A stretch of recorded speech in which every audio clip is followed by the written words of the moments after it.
Hi, I'm Hope from the Denver Public Library, and I'm going to show you two methods to do a basic cross stitch. So you can see that I have my hoop set up with my Aida cloth. This is an 11 count Aida cloth, so it can take all 6 strands of my floss. You'll see that I've got my needle threaded and that I do not have a knot at the end of my floss.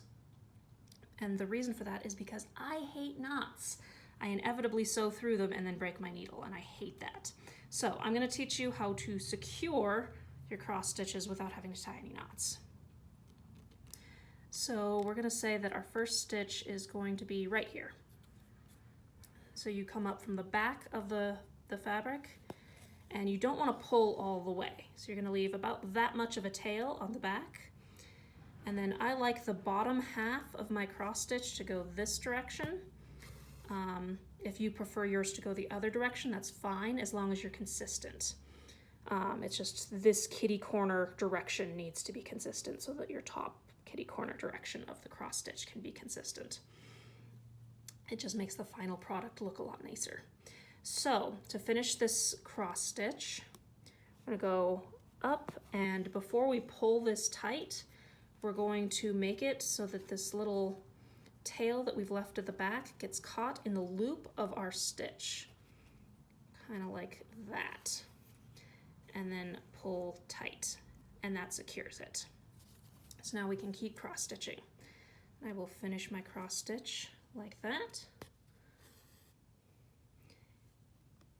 And so you can do every stitch to be a full cross stitch, like this.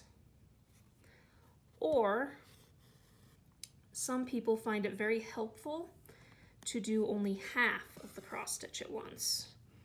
So we're gonna say do 3 stitches this way that are only half stitches. You can see that they're not completed cross stitches just yet.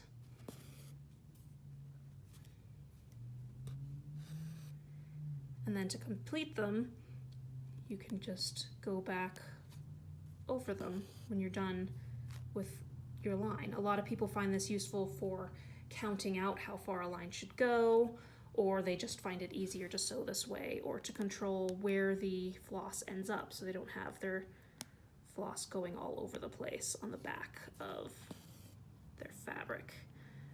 Some people are a lot more picky about how messy the back of their fabric is than other people are. There's really not that much of a difference between them. You can see a little bit of a difference, and it'll show up in a counted cross stitch, but as long as you're consistent with whatever you're doing, you'll be fine. So now to tie it off, say we're done with this color. Again, we're not going to do a knot because I hate knots. So we're going to stitch through 3 or 4 stitches. Doesn't have to be a lot. Probably shouldn't be a lot because you don't want to trap your needle in there.